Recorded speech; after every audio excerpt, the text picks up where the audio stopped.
Twitter handle గా ఎప్పుడు మారిపోయిందో నాకు తెలియదు. మరి ఇసుక సిండికేట్ గురించి ప్రశ్నిస్తే చర్యలు తప్పవని హెచ్చరిస్తారు. రాజకీయ విమర్శలకు పోలీసులకు అసలు ఏంటండి సంబంధం? ఎందుకు రాజకీయాలకు పోలీస్ శాఖ వేదిక అవుతోంది? ఎందుకు? వై? రాష్ట్రానికి 14 లక్షల కోట్లు అప్పు ఉంది అని చంద్రబాబు నాయుడు గారు చెప్పారు. ఇప్పటి వరకు ఒక్క ఆధారాన్ని కూడా ఆయన చూపలేకపోయారు. మరి ఆయన మీద ఏం చర్య తీసుకుంటారు?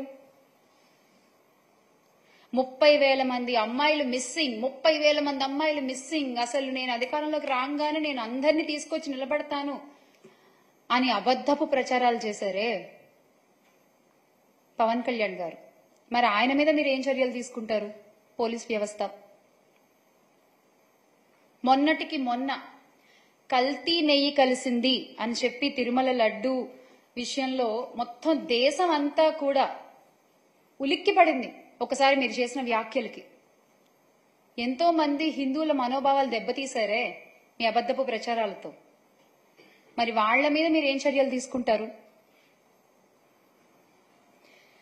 ఈ కామెంట్ల ఆధారంగా సోషల్ మీడియాలో విస్తృత ప్రచారాలు, అబద్ధ ప్రచారాలు చేస్తున్న ప్రతి ఒక్కళ్ల మీద మీరేం చర్యలు తీసుకుంటారు?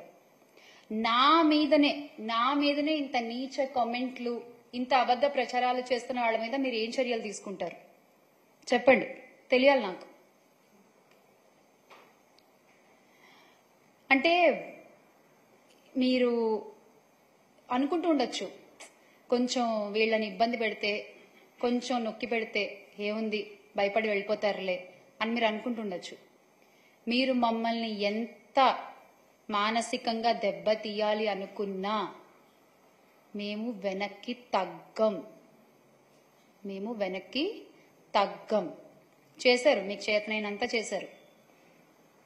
ఇండస్ట్రీలో ఒక పని లేకుండా చేశారు, పర్వాలేదు, నిలబడి తట్టుకునే శక్తి నాకుంది. ఇలా ట్రోల్స్ చేస్తారా, ఇలా భయపడతారా? అడ్డుకునే ధైర్యం నాకుంది, నిలబడి పోరాడే ధైర్యం మాకుంది.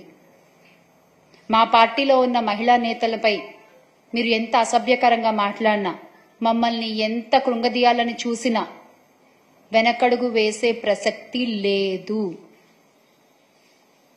రాష్ట్రంలో మహిళలపై జరిగినటువంటి ఈ అత్యాచారాల్ని, అఘాయిత్యాలకి, హత్యలకి, ఇవన్నీ పాల్పడుతున్న నిందితులపై మీరు కఠిన శిక్ష తీసుకోవాలి, ఖచ్చితమైన యాక్షన్ తీసుకోవాలి. ఆ నిందితులకి శిక్ష పడాలి. వైఎస్ఆర్సీపీ పార్టీ తరఫున చాలా గట్టిగా మా మహిళా నేతలందరి తరఫున ఈ రోజున మేము డిమాండ్ చేస్తున్నాం. రాష్ట్రంలో మహిళలపై జరిగినటువంటి అఘాయిత్యాలకి మీరేం సమాధానం చెప్పారు?